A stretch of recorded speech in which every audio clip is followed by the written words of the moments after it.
Hey guys, welcome back. Zach is back. This is layer 4 of the Vampire Iceberg. Okay, I want to make this pretty short. So, without further ado, grab your pickled garlic and let's get right into the video.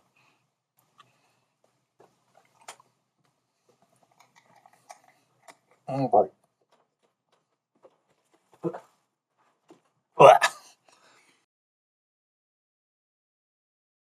Traditionally, vampires can't cross flowing water, at least not under their own power.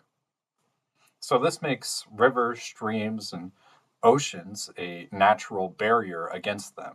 The most famous instance of this is in Bram Stoker's Dracula. The Count needs to cross the ocean from Transylvania to England, and he has to hitch a ride on a boat, the Demeter, in order to do this. The belief likely stems from water's purifying associations in European folk religion and its role as a boundary between the world of the living and the world of the dead. Some traditions specify that vampires can actually cross water, but only at slack tide or in their coffin. This creates vulnerabilities that specific hunters could exploit. Most modern adaptations actually completely discard this rule, but there are some, like the Strain trilogy, that kind of reimagine them as more of an aversion than an absolute barrier. In most traditions, vampires can only rest if they're on top of their homeland dirt. In the novel Dracula, he actually transports 50 boxes of Transylvanian earth to England to create resting places. This requirement connects vampires to their place of death and their burial, which suggests that they remain tethered to their homeland even after death. This requirement obviously creates many vulnerabilities. If you desecrate or destroy their dirt, they can become stranded, unable to rest and gain power far away from home. This belief reflects broader folklore about the dead's connection to their actual burial place and the importance of proper internment in one's native soil. The trope has largely disappeared from modern vampire adaptations, but it does pop up as a sort of a joke or a narrative device. Vampires vs. the Bronx is a 2020 horror comedy that follows a group of Bronx teenagers who discover vampires are gentrifying their neighborhood under the guise of real estate developers. The film uses vampire mythology as a metaphor for gentrification, displacement, and the erasure of communities of color from their historic neighborhoods. The protagonists use bodega holy water, homemade steaks, and their own street smarts to fight back. It grounds the supernatural horror in an authentic urban experience.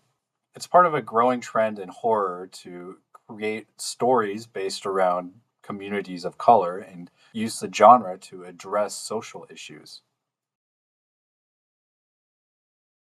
The Last Man on Earth is a 1964 Vincent Price film and is actually the first adaptation of Richard Matheson's I Am Legend. Vincent Price plays Robert Neville.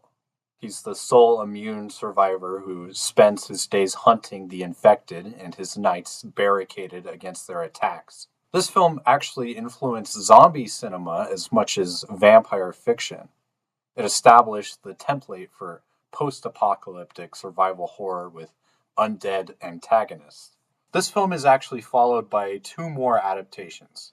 First, The Omega Man, that came out in 1971, and then, of course, Will Smith's I Am Legend, that came out in 2007. The Stakeland series consists of two films: Stakeland 1, which came out in 2010, and Stakeland 2, which came out in 2016.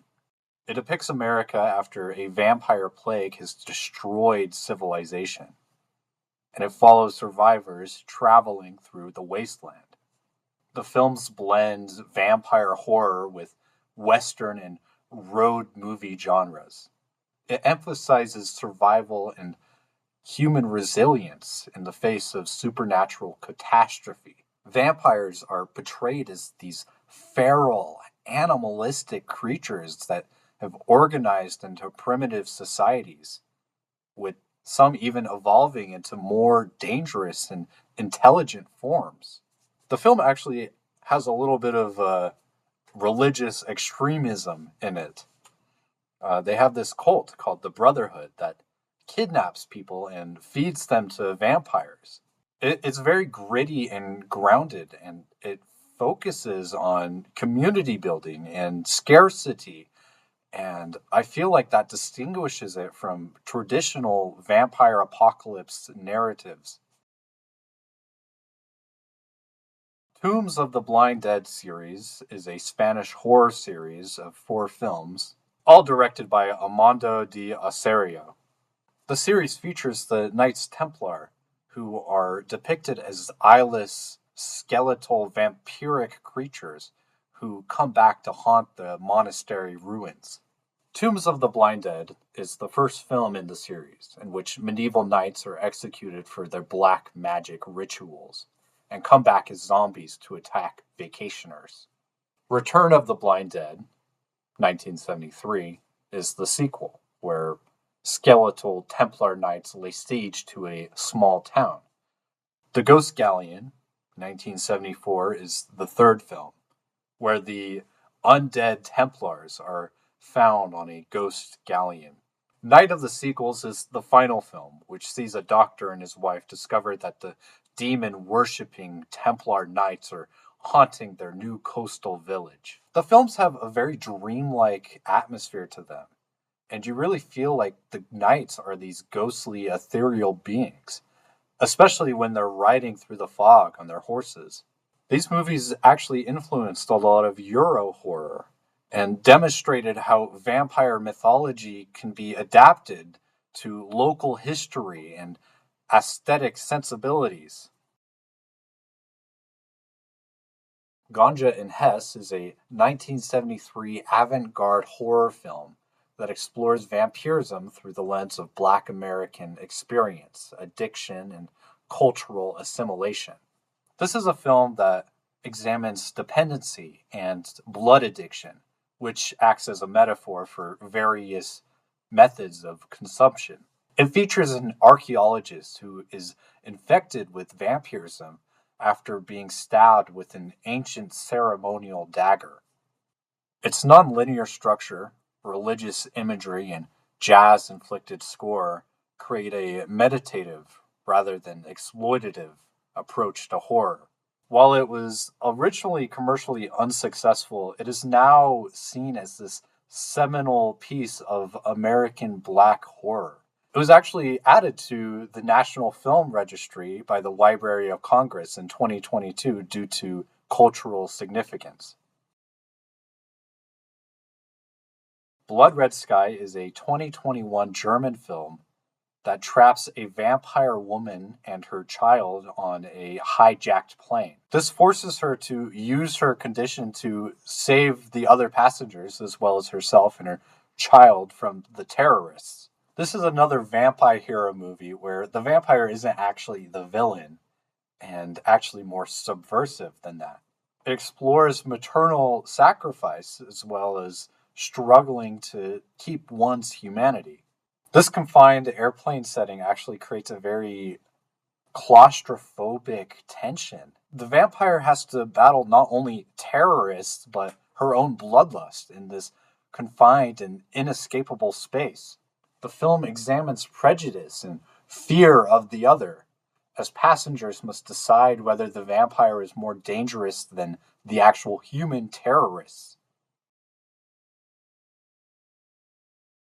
Mona the Vampire is a Canadian children's show that follows a girl named Mona who believes her town is full of supernatural creatures. It is based on a series of children's books by Sonia Holyman, which were first published in 1990. The show presents vampires and monsters through a child's perspective. So they're not really scary, but more gothic and fun. The series normalized monster content for younger audiences, presenting vampires as part of imaginative play rather than objects of fear. Oh my god, I'm so bad at French. I don't think I can get this one. Um, La Morte Amoureuse. A- okay, actually not that bad. Uh, Clermonde. Oh my god, the director's name is just this bad. Theophile. Theophile. Okay, Theophile Gautier. La Morte Amoureuse, better known as Clermonde, is Théophile Gautier's 1836 French story that tells of a priest who falls in love with a beautiful vampire courtesan and lives a double life between devotion and desire. The English title is The Dead Erotica, or Clarimonde, which I think is a lot easier to pronounce. It was actually published 61 years before Bram Stoker's Dracula, and it contributed heavily to the development of the romantic vampire archetype. Clarimonde represents the vampire as a tragic figure caught between death and the desire to love. The priest's torn allegiance between religious duty and supernatural romance explores themes of repression and forbidden desire central to later vampire fiction.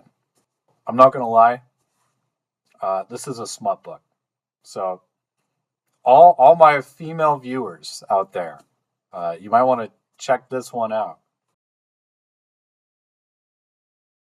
Martin is George A. Romero's 1977 psychological horror that questions whether its protagonist is actually truly a vampire or just a disturbed young man who believes that he is. The film strips away supernatural elements, showing Martin using razors and syringes rather than fangs. It grounds the vampirism in this brutal realism. Romero explores the intersection of mental illness and family dysfunction and cultural identity in a working class Pennsylvania setting. The ambiguity about Martin's true nature makes the film as much of a character study as a horror. It never confirms whether vampires are actually real in this world. Isle of the Dead is a 1945 Boris Karloff film that blends vampire folklore with Greek superstition. As plague quarantined characters suspect that one woman is a Vrikolas, a Greek vampire. This film is set during the Balkan Wars, and it explores how fear and superstition are allowed to flourish during times of crisis. It actually leads to a lot of these characters turning on each other because of their fear and their stress. The movie examines the Vrikolakas legend specifically, showcasing regional variations in vampire belief beyond the dominant Slavic traditions. It has this very atmospheric approach that emphasizes psychological horror and suggestion rather than explicit monster appearances. It demonstrates how vampire mythology manifests differently across different European cultures and how isolation can breed this paranoia and this scapegoating. A lot of historical vampire accounts actually stem from their misunderstanding of natural decomposition processes. A lot of people don't know this, but a lot of post-mortem bodies can actually bloat from gas, and it makes their stomach look full. They can also bleed from orifices like the mouth, which makes it look like they had been drinking blood. They can also occasionally twitch and move on their own. I'm not talking like they get up and walk around, but they have like these muscle spasms. Lack of rigor mortis in certain conditions made bodies seem flexible and fresh, while skin slippage could expose new layers. And this would create the appearance of hair growth and fingernail growth. When they actually did stake the body, it would allow the pent up gases within to seep out and create this moaning noise or even sometimes a screaming noise. While we can see now that these are just natural decomposition processes, pre scientific communities would see these as actual evidence for vampiric curses. Vampire epidemics often coincided with periods of mass death from war and disease, when communities struggled to process overwhelming loss. Actually, in the 18th century, the vampire epidemics in Eastern Europe followed devastating plague outbreaks and Ottoman Habsburg wars that killed massive populations. Documented cases actually increased during the Austro Turkish War as well, and during the subsequent plague years. Scholars, including Paul Barber, argue that vampire beliefs served as coping mechanisms for mass mortality. Vampirism provided an explanation for continued deaths and a tangible enemy to fight when actual causes like disease or starvation felt uncontrollable.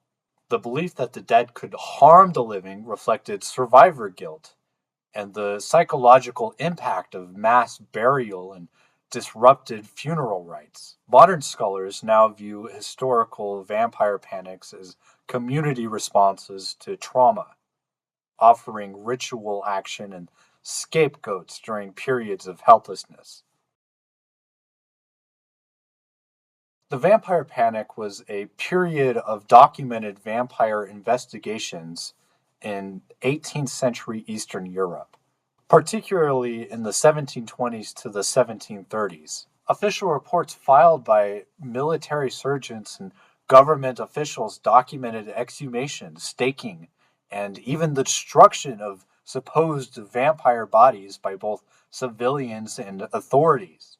This lent credibility to folk beliefs and actually contributed to the spreading vampire panic regionally. These deaths would follow communication networks, and because of the authenticated accounts, they would go into new communities, and those communities would start investigating their own suspicious deaths. And of course, they would find vampiric markers on the bodies. This period established vampires in Western European consciousness and provided the documented folklore that later authors would mine for their own gothic fiction.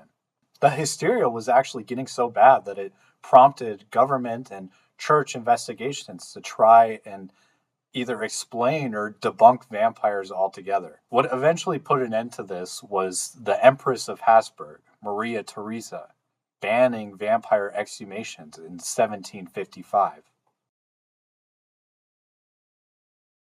Vampire graves is an archaeological term for graves showing evidence of anti vampire processes against them. Typical features would usually include stones in the mouth, stakes through the body, the head actually decapitated and placed in between the legs, and some face down burials.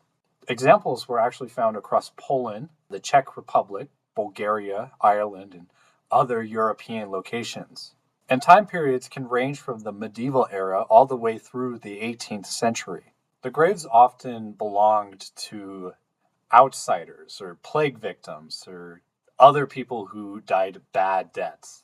It was a way for these communities to explain and ostracize deaths outside of normal patterns. Modern excavations of these sites provide material evidence of belief systems previously known only through written accounts, confirming the reality of anti vampire practices.